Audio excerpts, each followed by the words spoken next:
Julie is a Maryland-based artist and was trained as a plant physiologist. Yeah. She's a member of the local artist cooperative called TAG, the Artist Gallery here in Frederick, and she's had solo exhibitions throughout Washington, D.C., the Washington, D.C. metropolitan area, and has had work accepted in regional and national juried shows all over the place. She's had solo exhibitions here other than this one, and has been a part of national juried shows here as well. She's also a teacher here at the Delaplane, so you can take classes with Julie Maynard. And David Gootnick is a Washington, D.C.-based artist and woodworker. His designs draw from kumiko, a Japanese art form and woodworking technique. His work has been exhibited at the Wharton Esherick Museum, the Trenton City Museum, and the Mesa Contemporary Arts Museum, among many other locations. So first off, would you welcome Julie Maynard?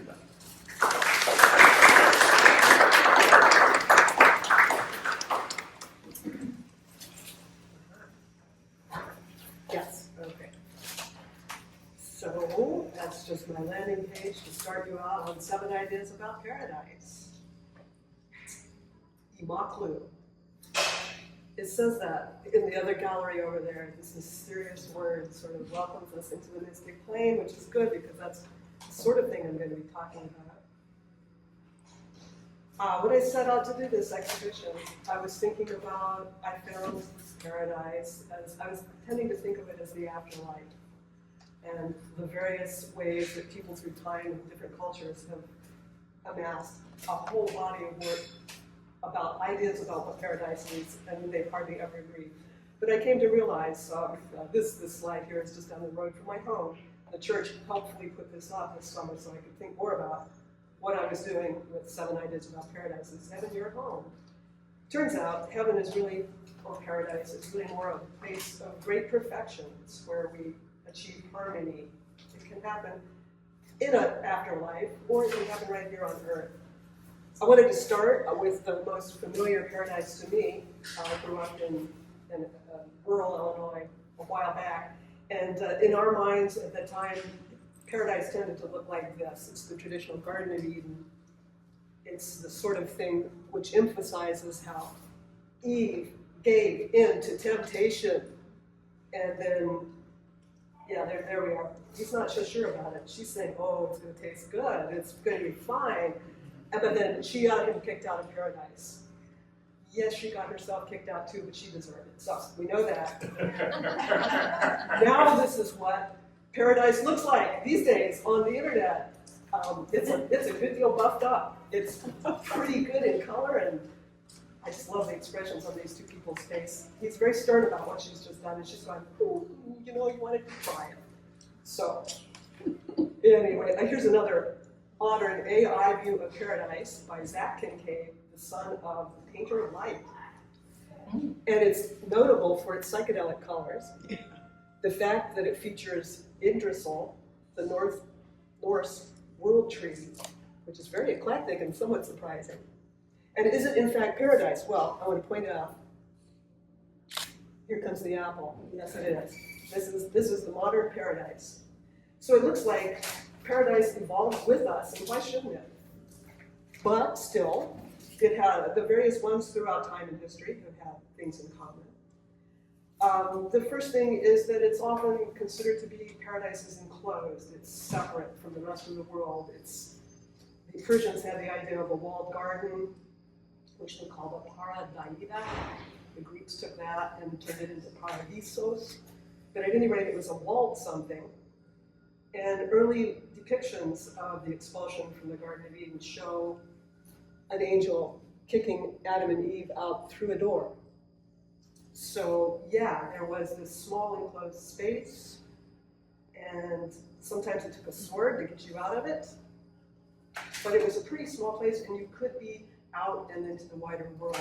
It seems like, okay, let's see, how does, oh, yeah, I was going to say that in my time, paradise was kind of, we thought of it as a small place. There weren't oceans, there weren't large tracts of woods, there weren't whales or herds of bison or anything, but there were ostriches, according to this artist.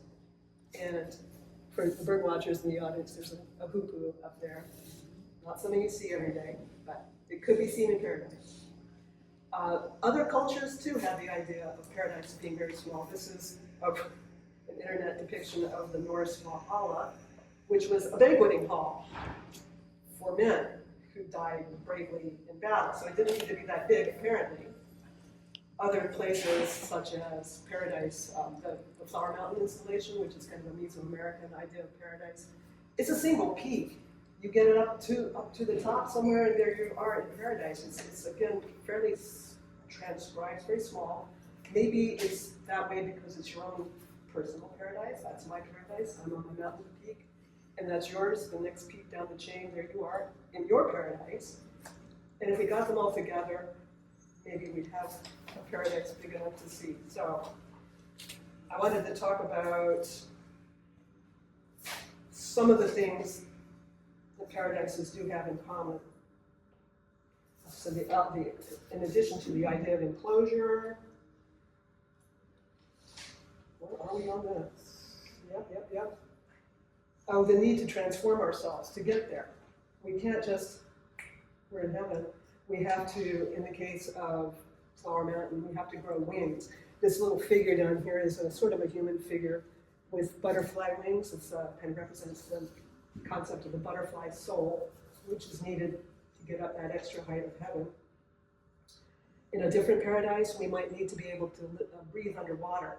The Celts had this interesting idea about, it's not very well known, maybe I picked on it because it was so darn colorful, the underwater paradise of Rockmel, which I'm surely not pronouncing right, but at any rate, you did have to go under the water to go down and enjoy all the various fruits of the sea and the treasures and so on and so forth, but you would need to be able to breathe underwater.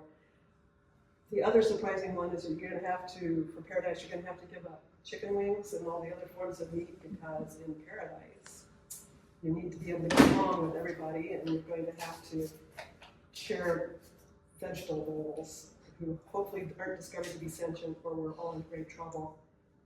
Fortunately, in paradise, there are mushrooms, according to modern internet, and I'm sure they taste like chicken, so, yeah.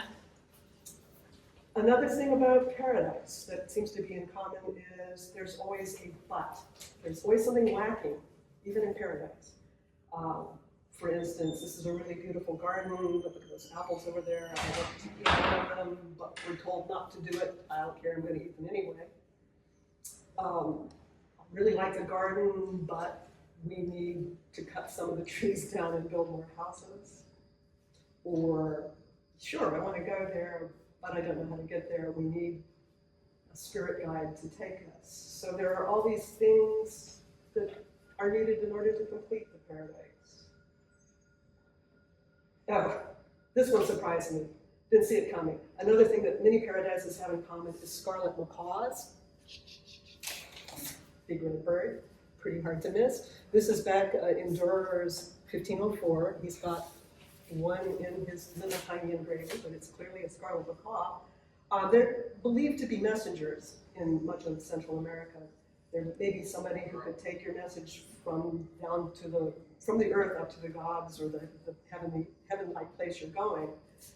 But also about in this time of history, they came to have this strange association with the virgin birth, apparently.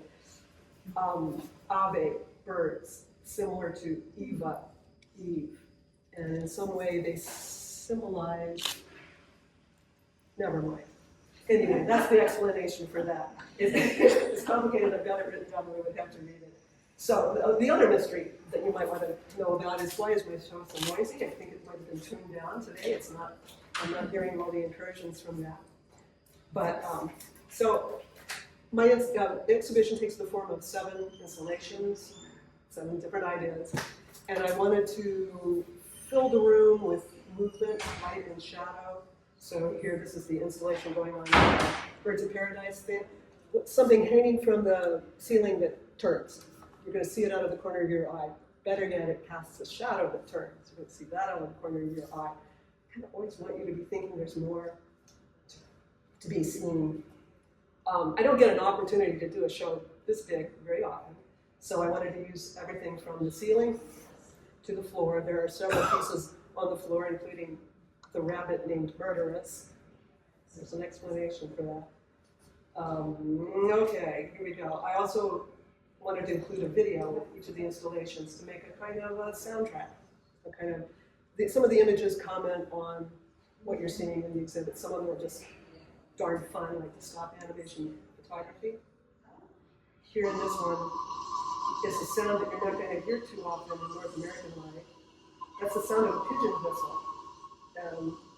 We first encountered it in old Beijing, well, not so old, but a few years ago now. The pigeon flocks fly overhead in Beijing, and one or two of them will have a whistle tied to their legs, I think. And they're different tones, and they make this kind of eerie music that accompany through it. It's a really startling thing, and so that forms the basis of the Paradise Lost video. Another unique, I think, aspect of the show is the inclusion of a shelf in each of the installations.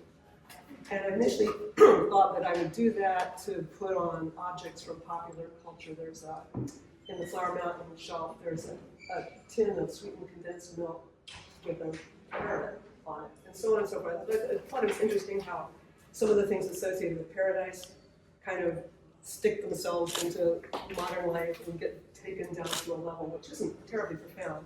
But then I realized that each of the shelves were including elements that recurred throughout the shelf. There are bones in a number of the installations. This one is in the desert mountain. The bowerbird is collecting and arranging bones. There are bones.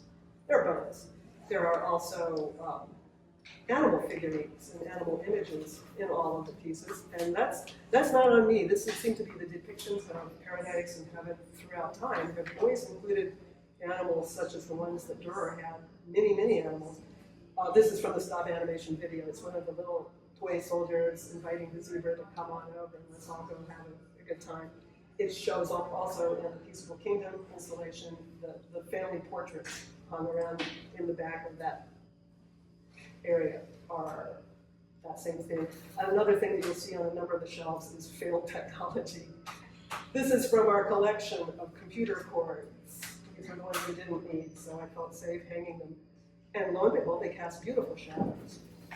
So that just worked out.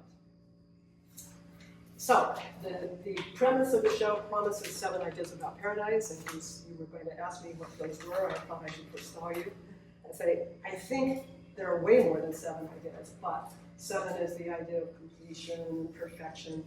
God created the world in 6 days and rested on the 7th. So today there are 7 ideas about paradise.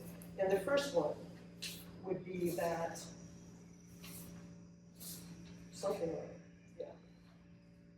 that it's not just all about us, that paradise can be maybe other organisms as well, but maybe life started in the primordial seas, maybe the first heaven, the first paradise was there. This is the idea that maybe we need to consider other beings when we're thinking about paradise. Yeah, it evolves to suit our needs. I sort of mentioned this before, but this is one of the ideas I kept coming back to. When I was young, heaven was all about halos and harps and fluffy cotton wings, but today, it's more like forest bathing with a monarch. Yay.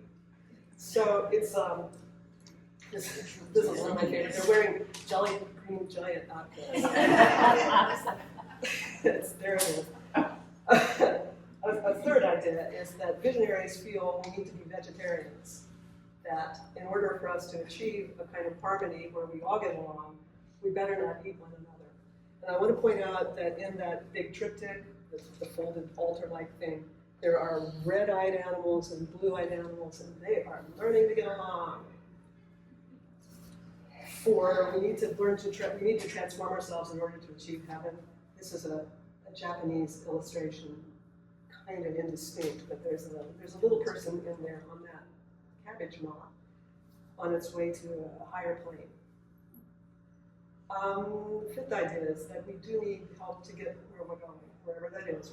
We might know where it is, but we're not sure how to get there, so we need a spirit guide. which is an idea that isn't all that strange. It seems kind of familiar, and it seems kind of comforting, the fact that we would have help along the way. The sixth idea is that beauty is one way to get closer to paradise. So through beautiful images, through art, is one way to open that gateway. I think the next part here is,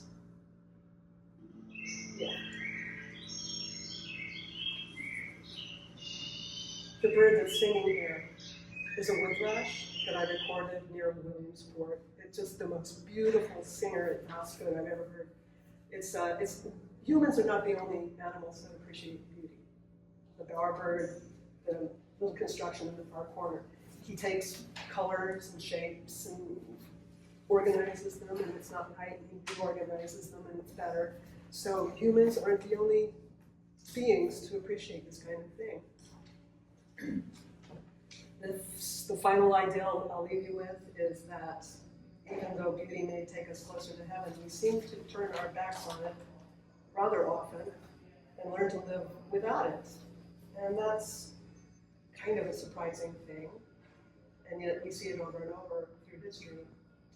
So what I'm saying, we should get on the Paradise bus and decide where we want to go and try to go there together.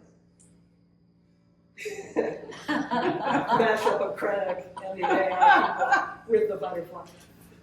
He doesn't stand a chance, but it's all right. She's got him covered. So that's what I have to say today. I would be glad to answer questions.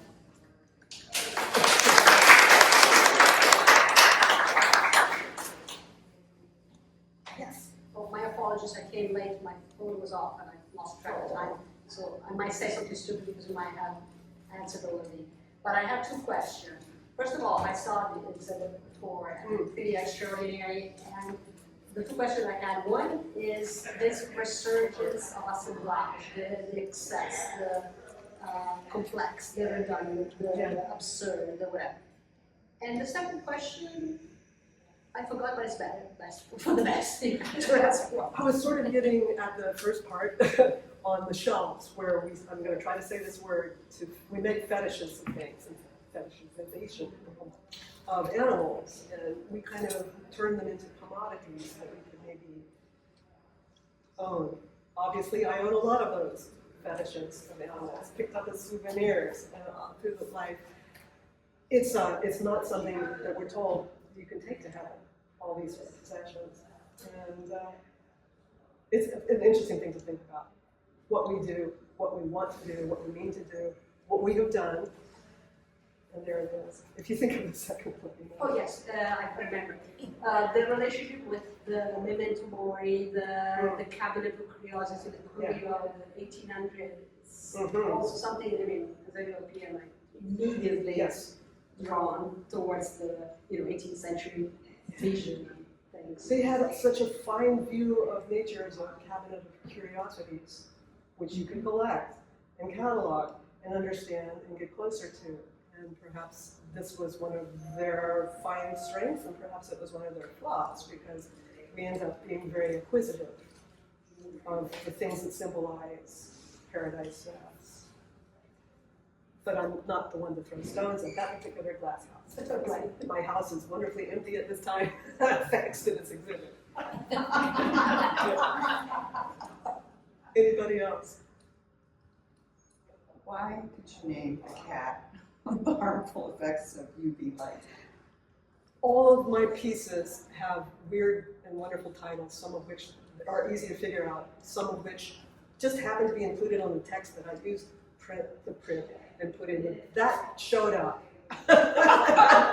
And since he's dancing in technology, the number strings, he's the shadow may be cast by maybe the UV light from the screen or the bluish light from the screen. I don't think it's harmful. I think he's having a great good time, but other people feel he might be angry. I don't know. It just looked like he was having fun. I think he's having fun. He's just dancing with himself, which you might have to do in your own individual paradise before you get together with the paradise down the road. Yeah. Anyone else? Yes? I'm wondering, when you make some very large things like this, and you need a big space, and it's probably on the floor or table, but then do you just get obsessed with the big one until it's finished, or do you work on this a while and then do other things? How many, you know? I am lucky in that my technique is primarily paper collage, and it involves gluing stuff down until you're so sodden the paper is a mess and you can't pick up anything because you've got glue all over your fingers, so you have to walk away and clean up and go do something else. And often I work on several pieces at once for that reason, because there is a drying time to it. Yeah. And no, I don't have a terribly large space to work in these, and sometimes the first time I see them really like this is when I hang them, which is a lovely thing. Oh, that's not half yet. I like the Adam and Eve being life size, for instance. That just seemed respectful, although Durer's piece was about like this. Anyone else? All questions answered. I will stay here until closing in the next room. So if you find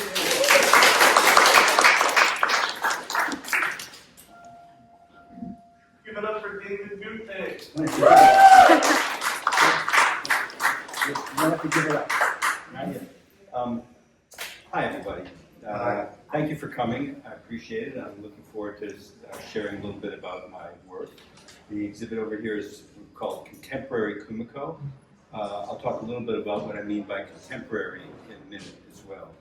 I want to thank Corey for choosing me to be in one of the exhibitors here. It's been really, you've made it really easy, you've made it fun, and I really appreciate what Delaplane has done by sponsoring my work. A couple of questions for the audience before I jump in. Are there any woodworkers in the crowd? Okay, couple, good. Anybody familiar with Kumiko? What is Kumiko, the discipline of Kumiko? Okay, well that helps me, that orients me a little bit and helps me begin. Corey, there we go. I'm going to talk about three things. I'm going to say a little bit about myself and my background because Corey made me do so. That is guaranteed to be the least interesting part of the talk. I'll talk about what is Kumiko and sort of the provenance and the history of it.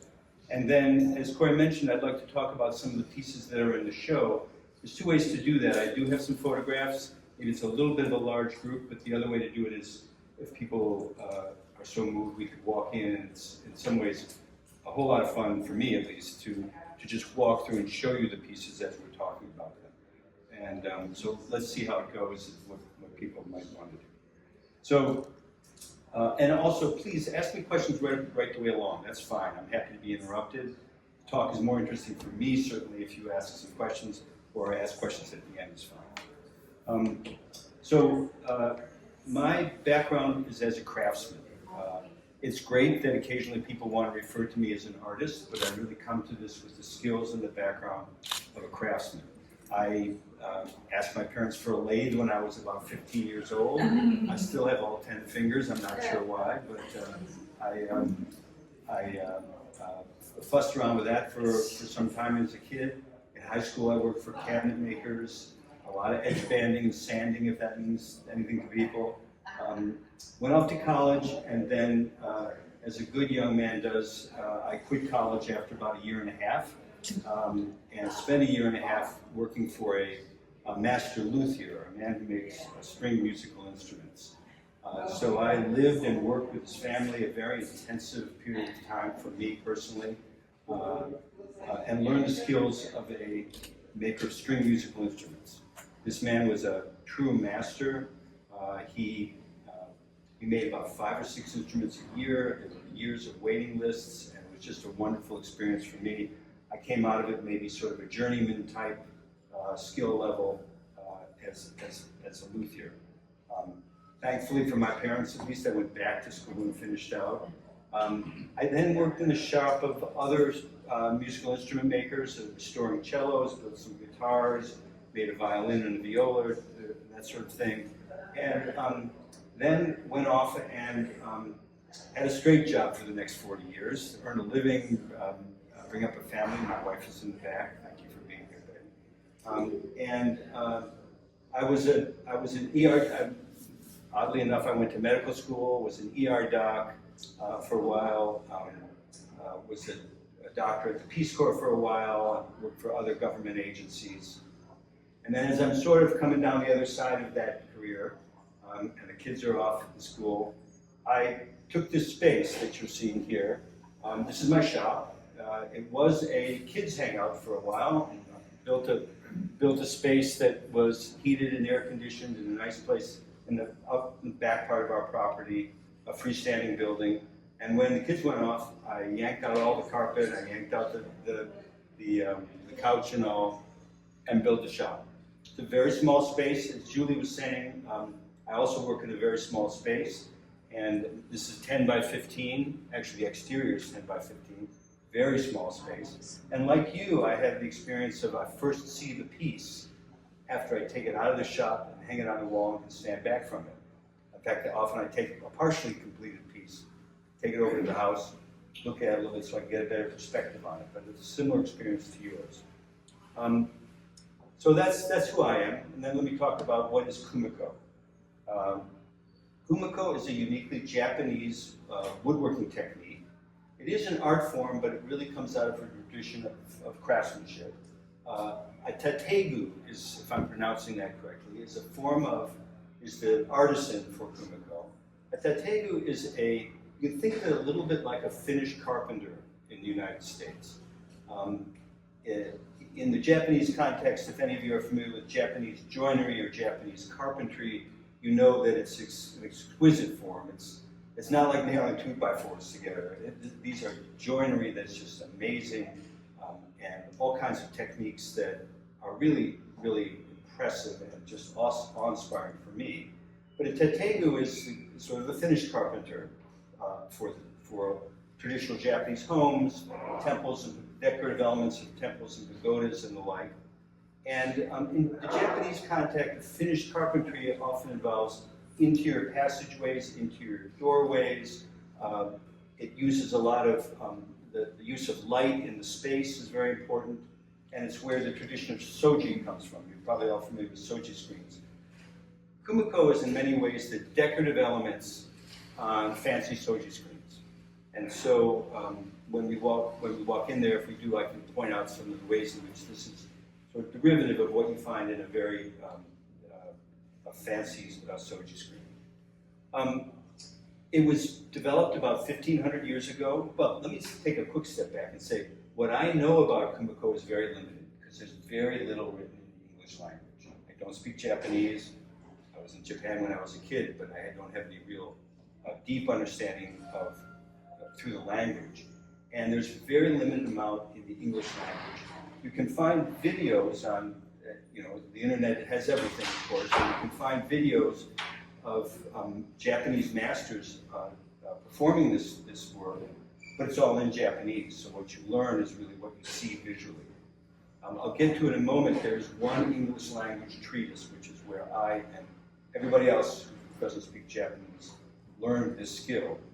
But it's about 1,500 years old. It's related to soji screens, as I mentioned. There are thought to be about 200 patterns of kumiko, but there are only about 20 or 25 that you see in modern usage, and they're represented in the show. One of the interesting things about kumiko is it is said that the pieces can be assembled without the use of nails or glue or screws. And it's a very interesting feature of it. And when we go in there, I can show you that I can assemble the pieces that are in this, many of them, not all of them, without any glue. And there may be 1,000 pieces of wood in one piece, one finished piece. Can be assembled without the use of glue. If you look at the modern masters in Japan, you see what they do is they do that, take it all apart, put a dot of glue, I use a toothpick, in the joints and put it back together again. My feeling about kumiko is that Japanese craftsmen are really good at what they do and they're really smart about what they do. And if you want something to last for 10 years, you probably don't need any glue. But if you want it to last 100 years or 1,000, modern masters use glue, and I suspect glue being thousands of years old, it was used in the past as well. So let me move along. This is the one English language treatise on kumiko.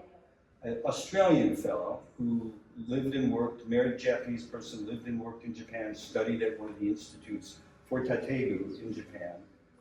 I was fortunate to have correspondence with him at one point. He's an older guy, and he wrote a 3-volume treatise in the English language, which is the go-to for anybody who is trying to learn this who doesn't speak Japanese.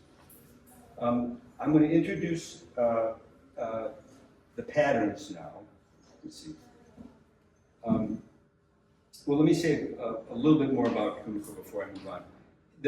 In the modern context, what you see in Japan are these extraordinary masters who are typically multi-generational families, small business of family artisans, and they have some tools that you don't really find here. There are hand tools, but there are also, in the modern era, machine tools. Extraordinary, sort of like a table saw, sort of like a bandsaw, but different, and allow the Japanese small business modern makers to make pieces. I have a piece in here, my high water mark is a piece with 1,600 little pieces of wood in it. In Japan, you see what must be 10,000 pieces. It's extraordinary. And what my pieces, as you'll see, are more geometrical.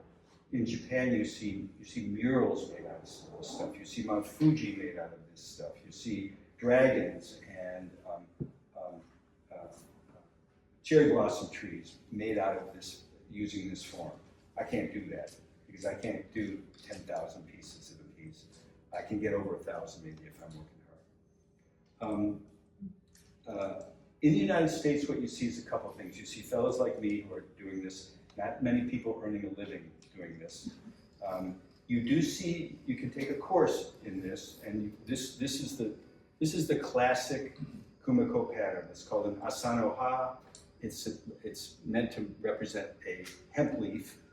I forgot to mention, all of these patterns tend to represent, they have names, and they tend to represent objects in nature, trees, flowers, plants, and sometimes they are more abstract expressions that the pattern refers to.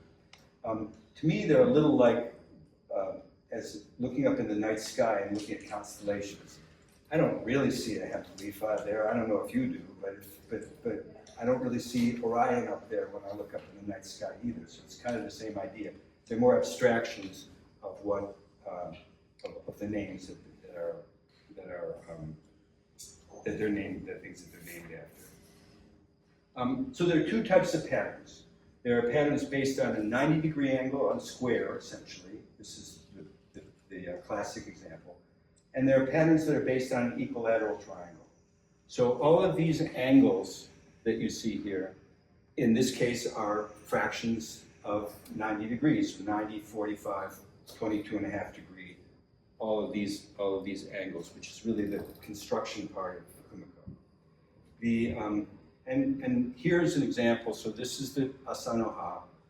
I call myself contemporary because I've taken the basic form and gussied it up into things like this. So you see the basic form in the middle, but I've taken, and I use symmetry and repetition in almost everything I do. This is the asanoha form, but I've built around it a structure that is hopefully pleasing to the eye as the basis of what I do. So that's the square form. This is another classic pattern. This is called the kiri pattern, and it actually is translates to the paonia tree. And it also, interestingly, is an emblem that historically represented the nobility.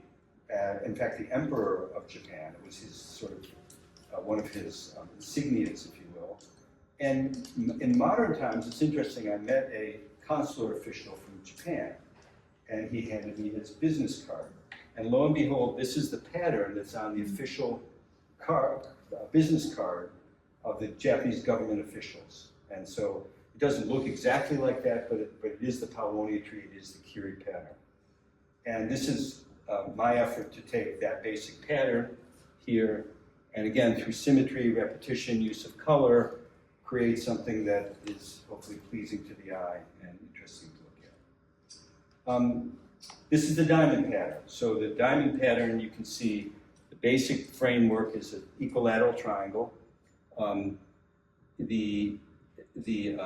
so the work, in the infill, if you will, is all based on fractions of an equilateral triangle.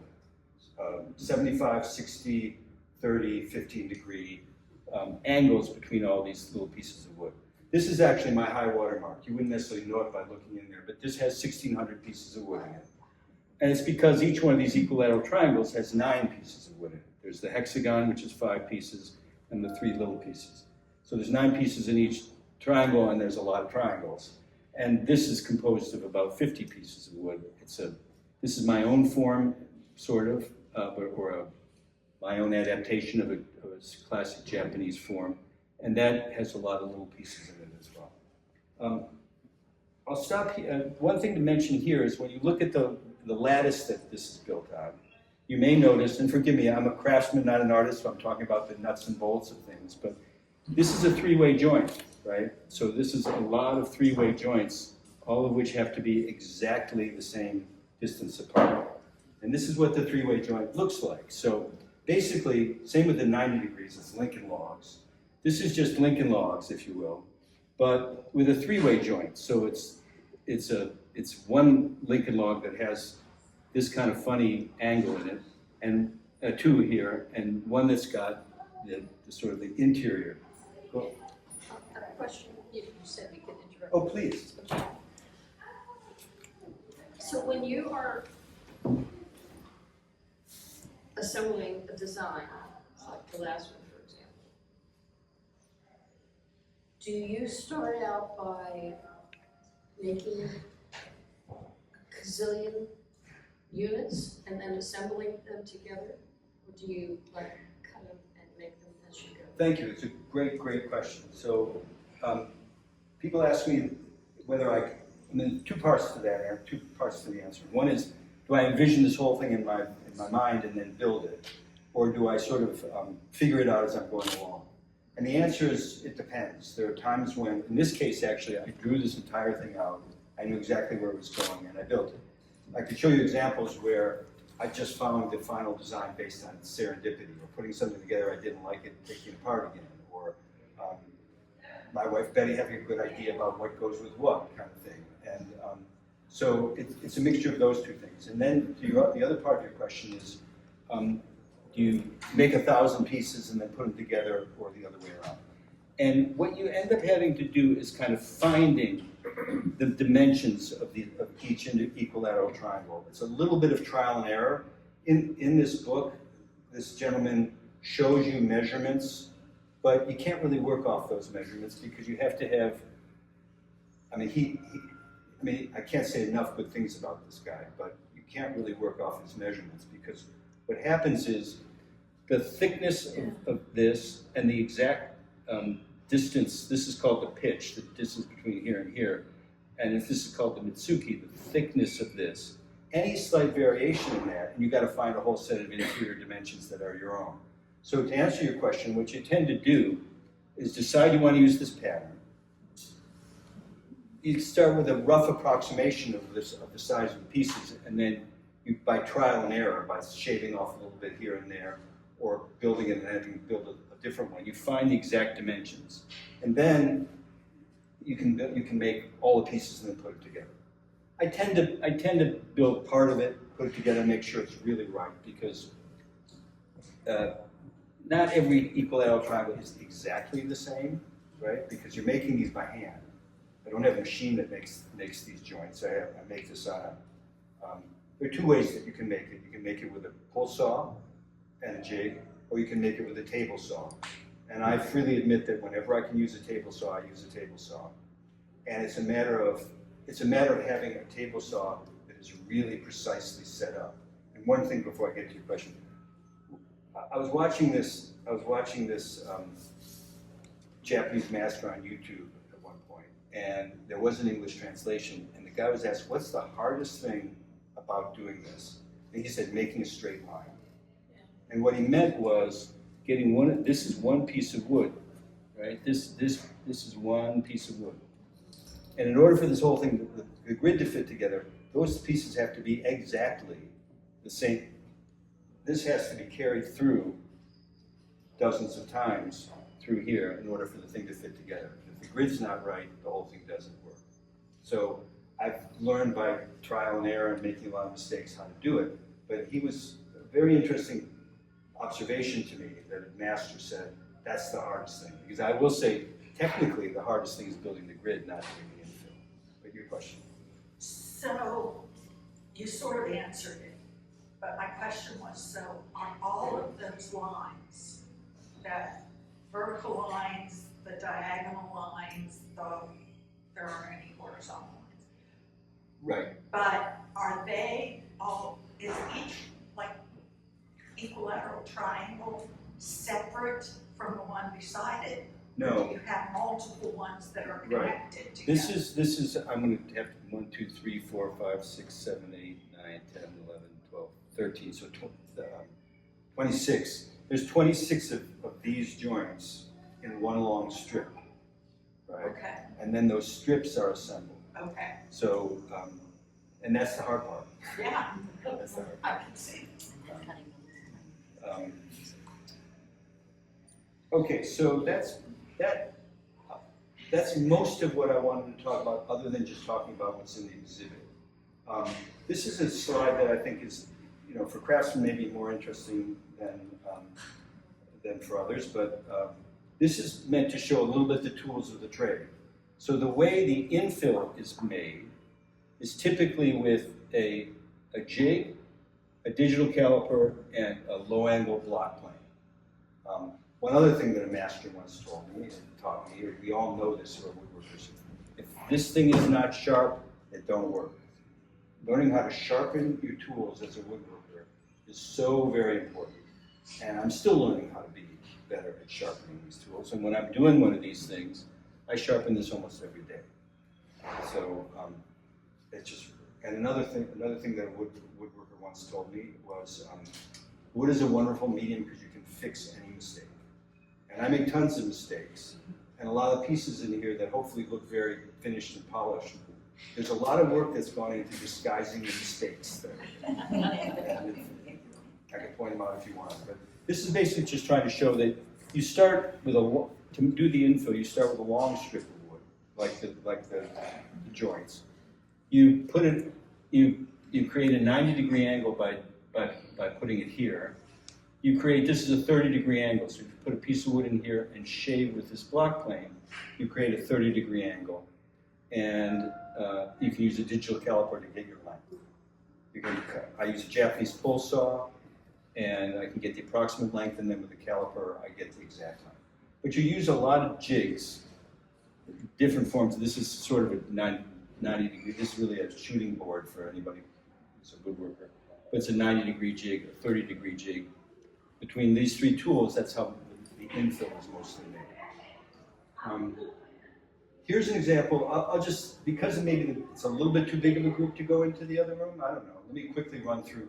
I've got some pictures from the show. It's a little odd for me to talk about these here, but give it a try. This is out of, I should have actually said a little bit more about Desmond King. I'm sorry, I did say what I wanted to say, but this is the kind of thing that you see in his book, which is his discussion about how a pattern is constructed with some measurements. He goes into some techniques, but really I think he tells you what you need to know to figure it out yourself, which is the real gift that he offers to us. This is a pattern that is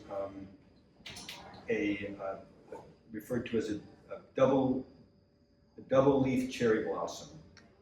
Again, it's like an Orion constellation to me, and this is the basic pattern. If you want to look at what you learn from a course or from the book, you learn this, and then I take that and have made something like this with it.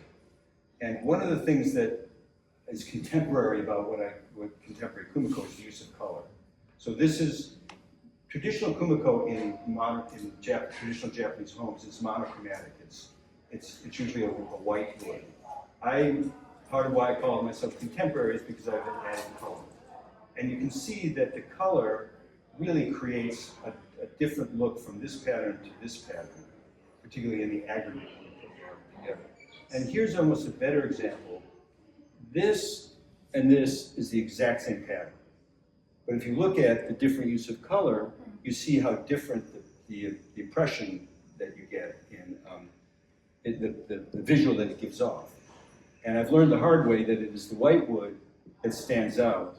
When I started out, I thought, oh, the color is what you're going to be looking at. Really, you're looking at the white with the color as the background. And an artist would know that. I had to learn that the hard way. The addition of color is one way in which I think myself as contemporary. And I pay a lot of attention to the frames. This frame, it's a little hard to see on this, but there's a lot of relief here. This is 1 level, 2 levels, 3 levels, 4 levels. There's 6 levels of just a little bit of relief in this frame, which creates a dimensionality. It's like recessed doors kind of thing. And it is part of the tradition of the tategu to sort of think about the dimensionality of the work. Another pattern, another example. So this is also a hemp leaf, many layered hemp leaf, something of that sort. And this is the pattern that I've created with using this pattern. This is a pattern that's referred to as interlocking wheels, and this is the piece that I've turned it into. If we go in there, or when we go in there, the use of the negative space is, the tradition of the tategu involves doors and windows, and a lot of it is passageways. Think of it like, in a Western context, like a pass-through to a kitchen to a dining room. There's a lot of spaces like that in a Japanese home that use either light or soji paper, or just evoke the shape of the space that's being, the transition from one space to another. And for a good long while, I was very interested in trying to take those shapes and build it into my work. Some of what I consider to be contemporary is that I have pieces that are non-traditional. So the form, I call this a lantern. This form, as an abstract form, is often part of a geometric element of a traditional piece. But to me, it looked like a lantern, so I used both sort of the negative space idea and the notion of lanterns in a starry sky, if you will, to make this piece. Almost done here. This is a piece that I made. I had an exhibit at I don't know if anybody's familiar with the Parthenon in Nashville, Tennessee. For what it's worth, the only full-scale replica of the Parthenon in the world is in Nashville, Tennessee. It was built for the centennial of the city of Nashville, and it's an extraordinary building. People who want to study the Parthenon often come to Nashville because the Parthenon's a ruin in Greece, and this is a full-scale, really highly artisan, they went to the British Museum to take the friezes and make casts of the friezes and brought it there. Artisans at the turn of the 20th century built this thing. Anyway, I was fortunate enough to have an exhibit there, and for the exhibit, I took the motifs of a Greek amphora of these line graphics. They're called meander graphics. This is not kumiko at all. This is my, I was going to say bastardization, but I won't.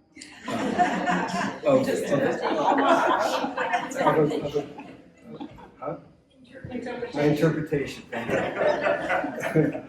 My interpretation of the Greek motif using the wooden form that's kumiko-like. And this was meant to at least evoke a little bit of a Greek amphora kind of thing. But they were happy with it. I also built furniture using the kumiko. This is using these motifs as doors. I like to talk about this piece because this piece has a little bit of a provenance. I mentioned I got a lathe when I was 15 years old. This is one of the first things I ever made. I made this when I was, I'm going to say, 17, and I made this when I was, say, 67. So there's 50 years between this, and so it tells a story. And that's it for me. Happy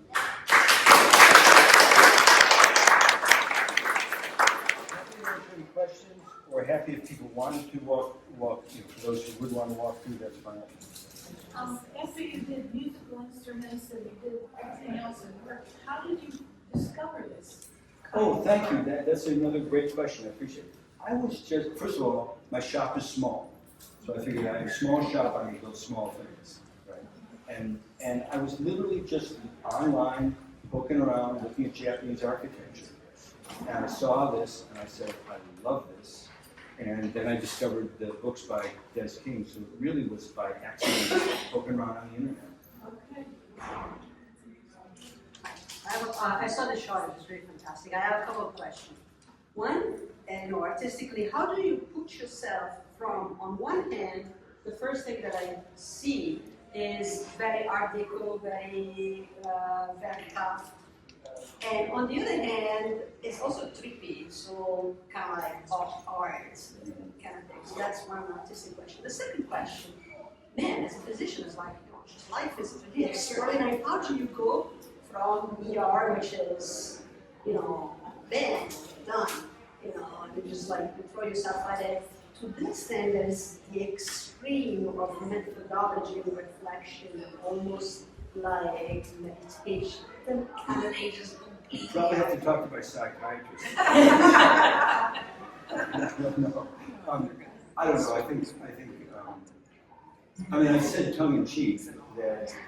So I was an ER doc. I was running a medical program at the Peace Corps. I was a student health service director at NYU. I worked for Congress for 25 years. And so it was this eclectic, not really planned, just happened kind of career. And I guess to try to answer your question, I say somewhat tongue in cheek, but I'm temperamentally better suited to sit in that shop and make 1,000 pieces of wood than anything else I've ever done. May or may not be actually true, but it's close enough. And so, I don't know, I guess I'm a bit of a perfectionist, or I've just made the switch. I don't know. What about the craftsmanship and, the of art and your art deco and So it starts with the sensibilities of Kumiko, because those are the patterns that you're working with. Although again, there are 3 or 4 examples of where I've taken and made something out of using Kumiko techniques that's not traditional Japanese. But it starts with those techniques, it starts with those patterns, and then looking for ways to just make them interesting. Beyond, a beautiful transom could be just one pattern as a screen, right? But if I'm going to make something that goes on a wall, or make something that's a door to a piece of furniture, I'm trying to add some dimension to that. And so it's just, often it's trial and error, often it's just what seems to work. Repetition and symmetry is in everything that I do. And again, the modern Japanese masters, they do use some repetition, symmetry, but a lot of it's composition.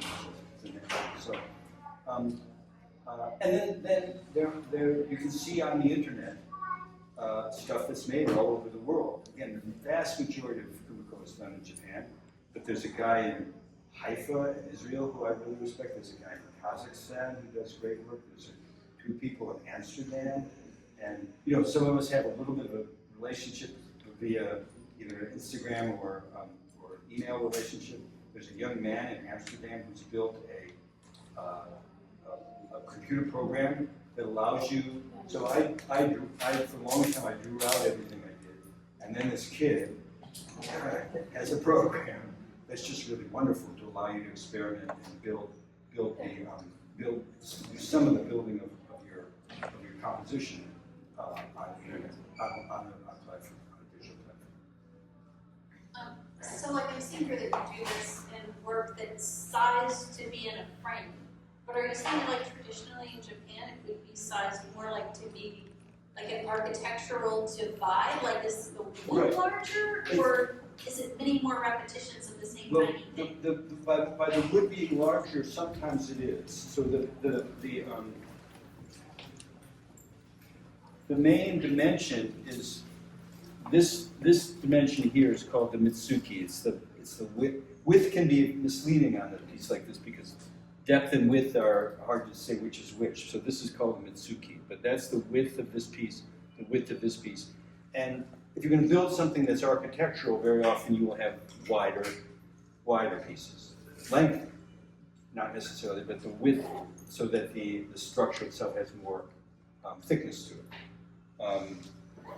I'm sorry, what was the rest of your question? Well, no, I was just trying to figure out, I mean, Oh. like, is this something that they would be making out of like 2x4s? No, Or- no. I mean, The standard width for a piece, like say you're making a transom above a doorway. they go screen, like where they have glass. Yeah, so, you know, the piece that you can sort of see right there is about the size of a transom, right?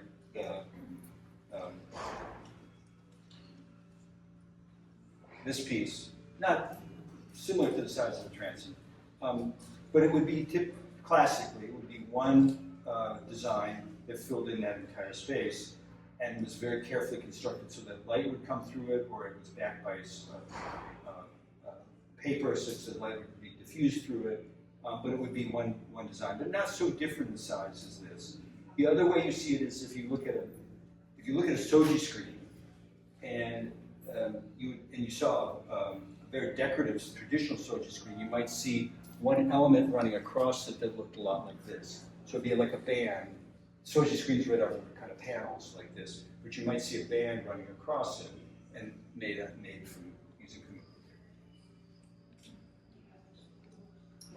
Thank you, everybody. I appreciate it.